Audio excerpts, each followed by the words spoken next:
ஆசீர்வாதத்தின் நீரூற்றாம் இயேசு கிறிஸ்துவின் ஐஸ்வர்யமுள்ள நாமத்தில் உங்கள் அனைவருக்கும் என்னுடைய அன்பின் நல்வாழ்த்துக்களை தெரிவித்துக் கொள்கின்றேன். அன்பானவர்களே, இந்த நாளிலே நம்முடைய தியானத்திற்கு ஆதாரமாக நாம் எடுத்துக்கொண்ட வேத பகுதி 1 நாளாகம புஸ்தகம் 13வது அதிகாரத்தின் 14வது வசனம். தேவனுடைய பெட்டி ஓபேத் ஏதோமின் வீட்டிலே அவனிடத்தில் 3 மாதம் இருக்கையில் கர்த்தர் ஓபேத் ஏதோமின் வீட்டையும் அவனுக்கு உண்டான எல்லாவற்றையும் ஆசீர்வதித்தார். தேவனுடைய உடன்படிக்கை பெட்டி ஓபேத் ஏதோம் என்று சொல்லக்கூடியதான மனிதனின் வீட்டிலே 3 மாதம் வைக்கப்பட்டு இருந்தது. அந்த 3 மாதத்திலே கடவுள் அவனுடைய வீட்டையும் அவனுடைய தொழிலையும் அவனுக்கு உண்டான எல்லாவற்றையும் ஆசீர்வதித்தாராம். இன்றைக்கு யாரிடத்தில் கேட்டாலும் உடனே சொல்லுவார்கள், எனக்கு ஆசீர்வாதம் வேண்டும் என்று. யார் வீட்டிலே ஜெபிக்க போனாலும், சகோதரரே என்ன காரியத்துக்காக ஜெபிக்க வேண்டும் என்று கேட்டால் உடனடியாக சொல்லுவார்கள், எங்கள் குடும்ப ஆசீர்வாதத்துக்காக ஜெபியுங்கள், தொழிலில் ஆசீர்வாதம் பெருக வேண்டும் என்பதற்காக ஜெபியுங்கள் என்று தான் கேட்பார்கள். ஆகையினால்தான் இன்றைக்கு மக்களை தங்களிடத்தில் இழுக்கும்படியாக அநேக ஆசீர்வாத பிரசங்கங்கள் பெருகிவிட்டன. எங்கு ஆசீர்வாதத்தை குறித்து அதிகமாக பிரசங்கிக்கப்படுகிறதோ அங்கு மக்கள் திரளாக படையெடுக்க ஆரம்பித்து விட்டார்கள். ஆனால் அதிகமான ஆசீர்வாதமான பிரசங்கங்கள் ஜனங்களை தங்களுக்கு ஆதாயப்படுத்திக் கொள்வதற்காகவே பிரசங்கிக்கப்படுகின்றன. காணிக்கைகளை கொடுங்கள், தசம பாகத்தை கொடுங்கள், ஊழியர்களை தாங்குங்கள், இப்படி நீங்கள் செய்தால் கடவுள் உங்கள் வீட்டை ஆசீர்வதிப்பார் என்றுதான் எல்லாருமே கிட்டத்தட்ட பிரசங்கம் செய்கிறார்கள். தேவனுடைய பிள்ளைகள் கடவுளுடைய மெய்யான ஆசீர்வாதத்தை பெற்றுக்கொள்வது எப்படி என்று கவனமாக வேதத்தை தியானம் செய்ய வேண்டும்.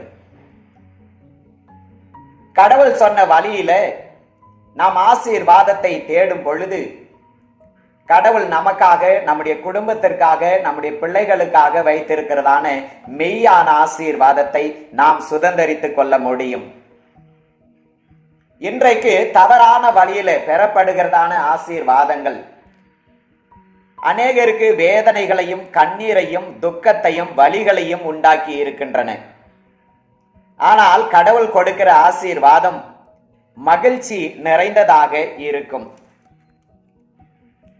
தேவனுடைய ஆசாரிப்பு கூடாரத்தில் மட்டுமே வைக்கப்பட்டு இருந்ததான இந்த கடவுளுடைய உடன்படிக்கை பெட்டி எப்படி ஓபேத் ஏதோமின் வீட்டில் வந்தது, அதை சற்று நாம் அறிந்து கொள்ள வேண்டும். ஏலி என்று சொல்லக்கூடியதான ஆசாரியனுடைய நாட்களிலே இஸ்ரவேல் ஜனங்களுக்கும் பெலிஸ்தருக்கும் யுத்தம் உண்டானது. அந்த யுத்தத்தில் ஏறக்குறைய 4000 இஸ்ரவேலர்கள் வெட்டுண்டு போனார்கள் என்று எழுதப்பட்டிருக்கிறது. அந்த நேரத்தில் சிலர் சொன்னார்கள், சீலோவில் இருக்கிற கர்த்தருடைய உடன்படிக்கை பெட்டியை யுத்த களத்திற்கு கொண்டு வர வேண்டும் என்று சொல்லி. கேருபீன்கள் மத்தியில வாசமாயிருந்த சேனைகளின் கர்த்தருடைய பெட்டியை இஸ்ரவேல் ஜனங்கள் போர்க்களத்திற்கு கொண்டு வந்தார்கள். அப்படி போர்க்களத்துக்கு கொண்டு வந்த போது இஸ்ரவேலர் எல்லாருமே பூமி அதிரத்தக்கதாக மகா ஆர்ப்பரிப்பாக சத்தமிட்டார்கள். அந்த ஆர்ப்பரிப்பின் சத்தத்தை எதிரிகளான பெலிஸ்தர் கேட்டபோது கர்த்தருடைய பெட்டி யுத்த களத்துக்கு வந்தது என்று அறிந்து கொண்டு மிகவும் பயந்தார்கள். அந்த மகத்துவமான தேவனுடைய கைக்கு நம்மை தப்புவிப்பவர் யார் என்று அவர்கள் தங்களுக்குள்ளே பேசிக்கொண்டார்கள். ஆனாலும் அந்த இடத்துல இஸ்ரவேல் ஜனங்கள் பெரிய தோல்வியை கண்டார்கள். இந்த ஏலியின் 2 குமாரர்களான ஒப்பினியும் பினேகாசும் அந்த நாளிலே இறந்து போனார்களாம். காரணம் அவர்களுடைய பாவங்கள். தேவனுடைய ஊழியம் செய்கிறவர்கள் கடவுளுக்கு பிரியமானவர்களாக, பரிசுத்தம் உள்ளவர்களாக இராமல் வேசித்தனத்திற்கும் விபச்சாரத்திற்கும் பொருள் ஆசைக்கும் இச்சைக்கும் இடம் கொடுத்து கடவுள் பயம் இல்லாதவர்களாக ஊழியம் செய்தபடினால அந்த இடத்துல அவர்கள் இறந்து போனார்கள். தேவனுடைய பெட்டி பிடிபட்டு போனதாம். பெலிஸ்தர்கள் அந்த பெட்டியை தங்களுடைய தாகோனின் கோவிலில் கொண்டு போய் வைத்தார்கள் என்று வேதத்தில் எழுதப்பட்டிருக்கிறது. கிட்டத்தட்ட 7 மாதம் பெலிஸ்தருடைய தேசத்துல தேவனுடைய உடன்படிக்கை பெட்டி காணப்பட்டது. அந்த நாட்களில கர்த்தருடைய கரம் பெலிஸ்தருக்கு விரோதமாக இருந்தது. மெய்யான தேவனுக்கு முன்பாக அவர்களால் நிற்க முடியவில்லை. கடவுள் அவர்களை தண்டித்தார். மூல வியாதியினால அவர்கள் பாதிக்கப்பட்டார்கள்.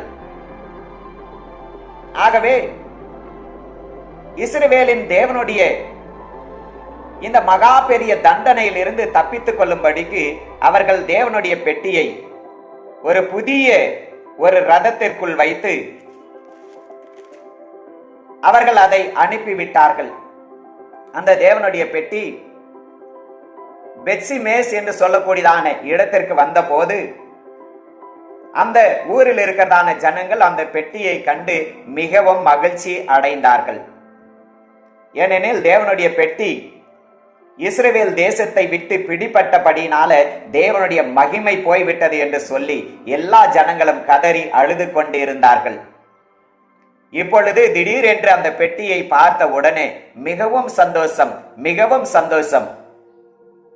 உடனே அந்த பெத்சிமேசின் மக்கள் கர்த்தருடைய பெட்டிக்குள் என்ன இருக்கிறது என்று பார்த்தார்கள். அப்படி பார்த்த பொழுது 50,070 பேரை கர்த்தர் அடித்தார் என்று எழுதப்பட்டிருக்கிறது. ஆகவே அந்த ஜனங்கள் இந்த பரிசுத்தமான கடவுளுக்கு முன்பாக நிற்கத்தக்கவன் யார் என்று சொல்லி அந்த பெட்டியை கீரியாத் யாரிம் என்று சொல்லக்கூடியதான இடத்திற்கு அனுப்பி வைத்தார்கள். அந்த தேவனுடைய பெட்டி கீரியாத் யாரிம் என்ற இடத்துல அமினதாப் என்று சொல்லக்கூடியதான மனிதனுடைய வீட்டில் வைக்கப்பட்டது. அந்த பெட்டிக்கு முன்பதாக நிற்கும்படியாக எலியாசார் என்று சொல்லக்கூடியதான ஒரு தேவ மனிதனை எல்லாரும் பரிசுத்தப்படுத்தினார்கள். ஆனால் அந்த நாளிலிருந்து தாவீது அரசனாகும் வரைக்கும் அந்த தேவனுடைய பெட்டி அந்த கீரியாத் யாரிம் என்ற இடத்தில் தான் இருந்தது. சவுல் ராஜாவாக மாறின உடனே அந்த தேவனுடைய பெட்டியை தான் இருக்கிற இடத்திற்கு கொண்டு வந்திருக்க வேண்டும். ஆனால் கடைசி மட்டும் அவன் தேவனை தேடாத மனிதனாக, தேவ வசனத்தை தேடாத மனிதனாக, தேவ பிரசன்னத்தை தேடாத மனிதனாக, தேவனுடைய ஆலோசனையை கேட்காத மனிதனாகவே அவன் இருந்து விட்டான். ஆனால் தாவீது அரசனான உடனே எல்லா ஜனங்களையும் தன்னிடத்தில் அழைத்தான். தேவனுடைய பெட்டியை கீரியாத் யாரிம் என்ற இடத்திலிருந்து நாம் இருக்கிற இடத்திற்கு கொண்டு வர வேண்டும்.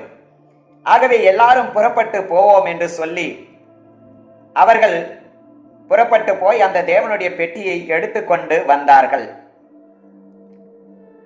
ஜனங்கள் தேவனுக்கு முன்பாக முழு பலத்தோடும்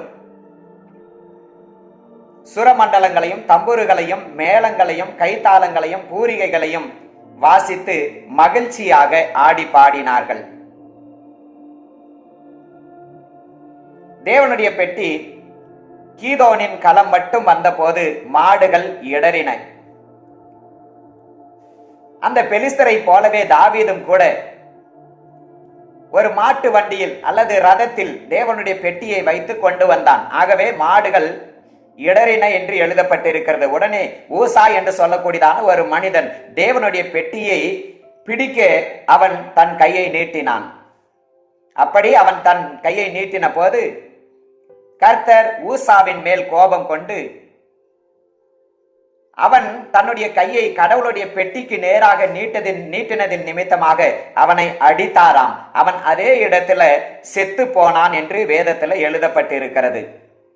இது நிமித்தமாக தாவீது பயப்பட்டு தேவனுடைய பெட்டியை நான் என்னிடத்தில் கொண்டு வருவது எப்படி என்று சொல்லி ஓபேத் ஏதோம் என்று சொல்லக்கூடியதான ஒரு மனிதனுடைய வீட்டிலே அவன் வைத்து விட்டான். நிலைமையை சற்று கவனியுங்கள். ஊசா என்று சொல்லக்கூடியதான மனிதன் தேவனுடைய பெட்டியை தொடும்படியாக தன்னுடைய கையை நீட்டின போது அவன் மரித்து போனான். அதற்கு முன்னதாக பெத்சிமேசின் மனிதர்கள் பல ஆண்டுகளுக்கு முன்னதாக தேவனுடைய பெட்டியில் என்ன இருக்கிறது என்று திறந்து பார்த்தபடினால ஆயிரமான ஜனங்கள் மரித்து போனார்கள். பெலிஸ்தருடைய தேசத்தில் 7 மாதம் இருக்கையில் அந்த 7 மாதமும் கடவுளுடைய தண்டனையை அவர்கள் அனுபவித்தார்கள். பெத்சிமேசின் மனிதர்கள் அந்த பரிசுத்தமான தேவனுக்கு முன்பாக நிற்கத்தக்கவன் யார் என்று பயந்து நடுங்கினார்கள். இப்படி தேவனுடைய பெட்டிக்கு முன்னதாக யாருமே நிற்க முடியாமல் தவித்த அந்த வேளையில் அந்த பெட்டி வேறு வழியே இல்லாமல் ஓபேத் ஏதோம் என்று சொல்லக்கூடியதான மனிதனுடைய வீட்டிலே கட்டாயமாக வைக்கப்பட்டது. ஓபேத் ஏதோம் என்ன நினைத்திருப்பார்? இந்த பெட்டியை என்னுடைய வீட்டிலே கட்டாயமாக வைக்கிறார்கள், என்னுடைய குடும்பத்தில் எப்படிப்பட்ட மரணம் எல்லாம் நேரிடுகிறதோ தெரியவில்லை, எப்படிப்பட்ட வாதையெல்லாம் என் குடும்பத்திற்கு வரப்போகிறதோ தெரியவில்லை என்று பயந்து போய் இருந்திருப்பார். ஆனாலும் கூட கடவுளுடைய பெட்டி தன்னுடைய வீட்டில் வைக்கப்பட்ட பொழுது அவன் தன் முழு குடும்பத்தோடும் கூட கடவுளுக்கு பிரியமானவனாக நடந்து இருப்பான் என்று நான் நினைக்கின்றேன். தன்னுடைய வீட்டில் இருக்கிற எல்லாருக்குமே அவன் சொல்லி இருப்பான், கடவுளுடைய பெட்டி பயங்கரமானது. பெலிஸ்தருடைய தேசத்தில் இருந்த பொழுது ஆயிரமான ஜனங்கள் அழிக்கப்பட்டார்கள். பெத்சிமேசின் மனிதர்கள் அதை பார்த்த பொழுது ஆயிரமான ஜனங்களுக்கு மரணம் உண்டானது. ஊசா தன்னுடைய கையை நீட்டினபடினால தேவ சமூகத்தில் மரித்து போனான். ஆகவே குடும்பத்தோடு கூட நாம் தேவனுக்கு பிரியமாக வாழ வேண்டும், தேவனுக்கு பயந்து வாழ வேண்டும் என்று தன் குடும்பத்தாருக்கு இந்த மனிதன் கற்றுக் கொடுத்திருப்பான் என்று நான் நினைக்கின்றேன். நம்முடைய தேவன் பரிசுத்தத்தில் வல்லமை உள்ளவர். பரிசுத்தத்தில் அவருக்கு நிகரானவர்கள் யாருமே கிடையாது. ஒரு இடத்தில் பரிசுத்த குலைச்சல் உண்டாகும் போது கடவுள் அதை சகித்துக் கொள்வது இல்லை. ஏனெனில் அவர் பரிசுத்தம் உள்ள ஒரு தெய்வம், பாவத்தை பாராத சுத்த கண்ணர் என்று வேதம் சொல்லுகிறது.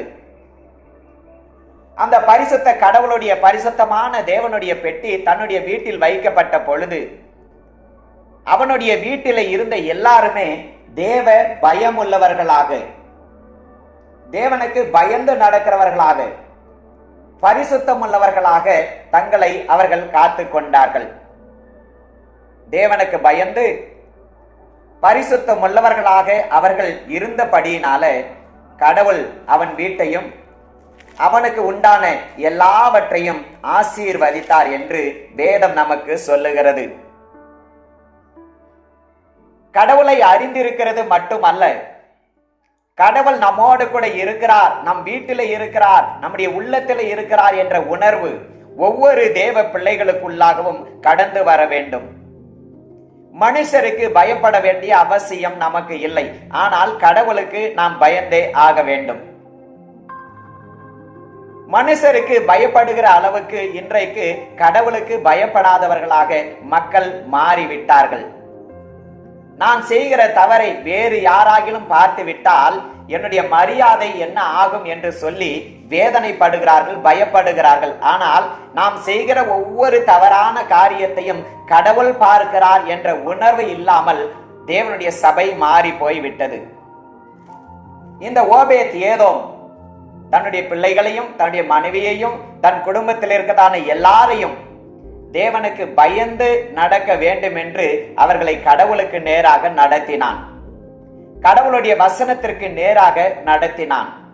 அந்த 3 மாதத்துல அவர்கள் வாயிலிருந்து கெட்ட வார்த்தை புறப்பட்டு இருக்காது. தேவனை மகிமைப்படுத்துகிறதான பக்தியான வார்த்தைகள் மட்டுமே வெளிப்பட்டு இருக்கும். அன்பானவர்களே, மற்றவர்களுக்கு நாம் காணிக்கை கொடுக்கிறபடினால அல்லது ஏதோ ஒரு ஊழியத்தை தாங்குகிறபடினால நாம் ஆசீர்வாதத்தை பெற்றுக்கொள்ள முடியும் என்ற தவறான உபதேசத்துக்கு முற்றுப்புள்ளி வையுங்கள். கடவுள் உங்களை ஆசீர்வதிக்க வேண்டுமேயானால் கடவுளுக்கு பயப்படுகிற பயம், கடவுள் விரும்புகிற பரிசுத்தம், கடவுள் விரும்புகிற உண்மை நமக்குள்ளாக காணப்பட வேண்டும். நம்முடைய முழு குடும்பத்திற்குள்ளாகவும் காணப்பட வேண்டும். தேவன் விரும்புகிற ஒரே காரியம், தேவன் எதிர்பார்க்கிற ஒரே காரியம், அவருடைய பிள்ளைகள் சத்தியத்தை அறிந்து சத்தியத்தின்படி வாழ வேண்டும் என்பதே, சத்தியத்தில் நடந்து கொள்ள வேண்டும் என்பதே. தேவனுக்கு பயந்து சத்தியத்தில் நடந்து கொள்ளுகிற மனிதனை, கர்த்தருடைய வழிகளில் நடக்கிற மனிதனை அவர் ஆசீர்வதிக்கிறார். சங்கீத புஸ்தகம் 128வது அதிகாரத்தை நாம் எல்லோருமே அறிந்து இருக்கின்றோம். கர்த்தருக்கு பயந்து அவர் வழிகளில் நடக்கிறவன் எவனோ அவன் பாக்கியவான். உன் கைகளின் பிரயாசத்தை நீ சாப்பிடுவாய், உனக்கு பாக்கியமும் நன்மையும் உண்டாயிருக்கும். உன் மனைவி உன் வீட்டு ஓரங்களில் கனிதரும் திராட்சை கொடியை போல் இருப்பாள். உன் பிள்ளைகள் உன் பந்தியை சுற்றிலும் ஒலிவ மர கன்றுகளை போல் இருப்பார்கள். இதோ கர்த்தருக்கு பயப்படுகிற மனுஷன் இவ்விதமாய் ஆசீர்வதிக்கப்படுவான். பாருங்க, கடவுளுக்கு பயப்படுகிற குடும்பத்தாரை, கடவுளுக்கு பயப்படுகிற பிள்ளைகளை கடவுள் எவ்விதமாக ஆசீர்வதிப்பார் என்று இந்த வேத பகுதி நமக்கு தெளிவாக எடுத்து சொல்லுகிறது. கடவுள் நம்முடைய கையின் பிரயாசத்தை ஆசீர்வதிக்க வேண்டும். நமக்கு பாக்கியமும் நன்மையும் உண்டாக வேண்டும். நம்முடைய மனைவி, நம்முடைய பிள்ளைகள், நம்முடைய குடும்பத்தில் இருக்கிற எல்லாரும் சந்தோஷமாக ஆசீர்வாதமாக இருக்க வேண்டும். அதற்கு நாம் செய்ய வேண்டியதான முக்கியமான காரியம் என்ன? கடவுளுக்கு பயந்து அவருடைய வழிகளில் நடக்க வேண்டும். கடவுள் நமக்கு நியமித்ததான அந்த நேர்மையான, நீதியான, உண்மையான அந்த வழியில நாம் நடக்க வேண்டும்.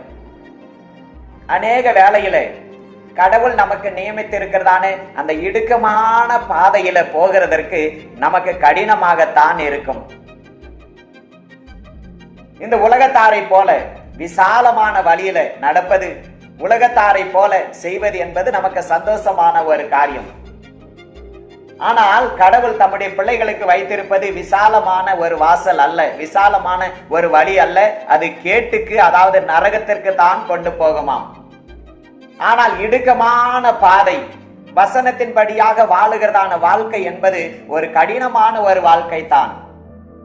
ஆனாலும் அதன்படி வாழ வேண்டும் என்று கடவுள் விரும்புகிறார். வசனத்தின்படி வாழுகிற மனிதன் எவனோ, வசனத்தின் முன்பாக பயந்து நடுங்குகிற மனிதன் எவனோ அந்த மனிதனை கடவுள் ஆசீர்வதிப்பார் என்பதற்கு இந்த ஓபேத் ஏதோமின் குடும்பம் நமக்கு ஒரு நல்ல எடுத்துக்காட்டாக காணப்படுகிறது. நாம் மல்கியாவின் புஸ்தகத்துல ஒரு காரியத்தை நாம் பார்க்க முடியும். கடவுள் ஒரு காரியத்தை மனிதனிடத்துல கேட்கிறதை கவனியுங்கள். மல்கியாவின் புஸ்தகம் 1வது அதிகாரம் 6வது வசனத்துல பாருங்கள். குமாரன் தன் பிதாவையும் ஊழியக்காரன் தன் எஜமானையும் கனம் பண்ணுகிறார்களே.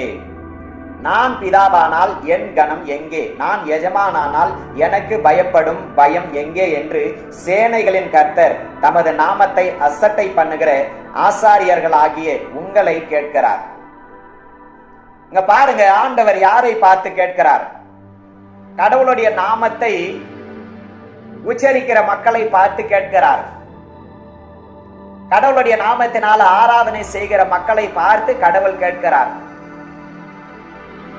என்னுடைய நாமத்தை அசட்டை பண்ணுகிறீர்களே, தேவ பயம் இல்லாமல் இருக்கிறீர்களே, என்னை நீங்கள் கனம் பண்ணாமல் காணப்படுகிறீர்களே, இதுதான் தேவனுடைய பெரிய அங்கலாய்ப்பு. எனக்கு பயப்படுகிற பயம் எங்கே? எனக்கு கொடுக்கிற கனம் எங்கே என்று ஆண்டவர் அவர்களை பார்த்து கேட்டார். அப்படி அவர்கள் என்ன செய்தார்கள்?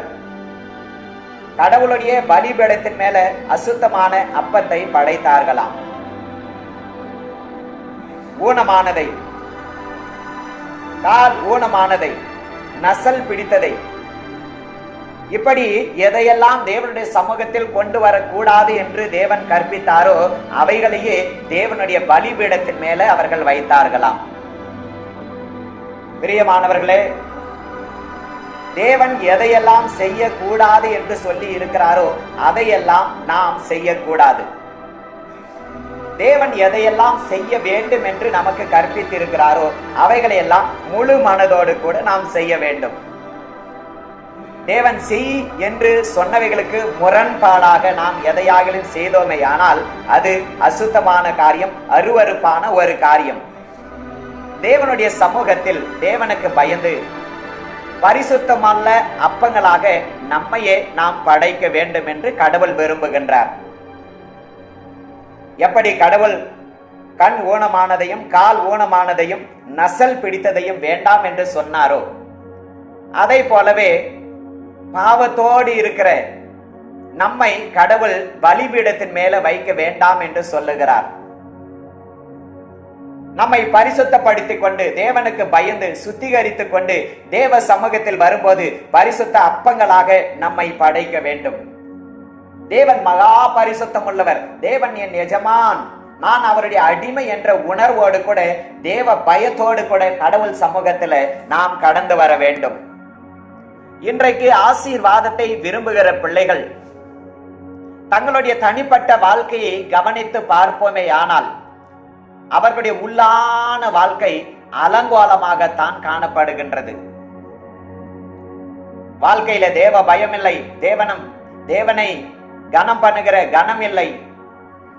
வாழ்க்கை உலகத்தாரை போலவே இருக்கிறது. ஆனால் ஆசீர்வாதம் வேண்டும் என்று சொல்லி அநேக கூட்டங்களுக்கு கடந்து போகிறார்கள். அப்படி கூட்டங்களுக்கு கடந்து போவதனால தெய்வீக ஆசீர்வாதத்தை பெற்றுக்கொள்ள முடியும் என்று நினைப்பதே தவறான ஒரு காரியம். கடவுள் நமக்காக வைத்திருக்கதான ஆசீர்வாதத்தை கடவுளுடைய வழியாக போய் நாம் பெற்றுக்கொள்ள முயற்சி செய்ய வேண்டும். இந்த ஓபேத் ஏதோம் என்று சொல்லக்கூடியதான மனிதன் எவ்வளவு தேவ பயத்தோடு கூட அந்த இடத்துல இருந்திருப்பான் என்பதை பாருங்கள். எவ்வளவு பரிசுத்தத்தோடு இருந்திருப்பான் என்பதை பாருங்கள். எவ்வளவு தேவனுக்கு பிரியமானவனாக தன் முழு குடும்பத்தோடு கூட வாழ்ந்திருப்பான் என்று கவனியுங்கள். அவன் தேவனுக்கு பயந்து வாழ்ந்தபடியினால தேவன் அவன் வீட்டையும் அவனுக்கு உண்டான எல்லாவற்றையும் ஆசீர்வதித்தாராம். தேவனுடைய கற்பனைகள், தேவனுடைய கட்டளைகள் எல்லாம் நாம் கை கொள்ளும்படியாக நமக்காக கொடுக்கப்பட்டிருக்கிறது. அந்த கடவுளுடைய ஆசீர்வாதங்களை பெற்றுக் கொள்வதற்கு நாம் இடுக்கமான வாசல் வழியாய் பிரவேசிக்க வேண்டும். தேவனுக்கு பயந்து நடக்க வேண்டும். பரிசுத்தம் உள்ளவர்களாய் நடக்க வேண்டும். உண்மை உள்ளவர்களாய் நடக்க வேண்டும். நீதி உள்ளவர்களாய் நடக்க வேண்டும். தேவனுடைய பிரசன்னத்தை உணர்ந்து தேவன் என்னுடைய ஒவ்வொரு காரியத்தையும் பார்க்கிறார் என்ற உணர்வோடு கூட நடக்க வேண்டும். அப்படி நடந்தால் தேவன் உங்களுக்காக வைத்திருக்கதான மெய்யான ஆசீர்வாதத்தை உங்கள் குடும்பத்தில் நீங்கள் பெற்றுக்கொள்ள முடியும். அநேக நாட்களாக ஆசீர்வாதத்திற்காக நீங்கள் அலைந்து திரிந்து இருப்பீர்கள். அநேக கூட்டங்களுக்கு போய் இருப்பீர்கள். ஆனால் உங்களுக்கோ நஷ்டத்தின் மேல நஷ்டம் வந்திருக்கும் என்று நான் நினைக்கின்றேன். இந்த நாளிலே கண்களை மூடி தேவனை நோக்கி பார்க்கலாமா? இரக்கமுள்ள நல்ல தெய்வமே, மை நன்றியோடு துதிக்கிறோம், மை நன்றியோடு ஸ்தோத்தரிக்கிறோம். ஓபேத் ஏதோமின் வீட்டிலே தேவனுடைய பெட்டி 3 மாதம் இருக்கையில் நீர் அவனுடைய வீட்டையும் அவனுக்கு உண்டான எல்லாவற்றையும் ஆசீர்வதித்தீர் ஆண்டவரே. அவன் தன் முழு குடும்பத்தோடு உமக்கு பயந்து உம்மை கனம் பண்ணி உமக்கு பரிசுத்தமாய் வாழ்ந்து நீர் நியமித்த இடுக்கமான வழியாக அவன் கடந்து போனான். ஆகவே நீர் அவனை ஆசீர்வதித்தீர் ஆண்டவரே. தகப்பனே, உலகத்துக்கு ஒத்த வேஷம் போட்டு விசாலமான வழியில நடந்து கொண்டபடினால எங்கள் வாழ்க்கையில நஷ்டத்தின் மேல நஷ்டத்தை நாங்கள் அனுபவித்து வேதனையில் வீழ்ந்து இருக்கின்றோம். கர்த்தர் எங்கள் மேல இறங்கி எங்களை தூக்கி எடுத்து எங்களை மன்னித்து மெய்யான ஆசீர்வாதத்தை இந்த நாளிலிருந்து எங்களுடைய வாழ்க்கையில் நீர் கட்டளையிட வேண்டும் என்று கெஞ்சுகிறோம். எங்களுடைய வாழ்க்கையை உமக்காக நாங்கள் ஒப்புக் கொடுக்கிறோம். இயேசு கிறிஸ்துவின் நாமத்தில் ஜெபிக்கின்றோம் ஜீவனுள்ள நல்ல பிதாவே. ஆமேன், ஆமேன்.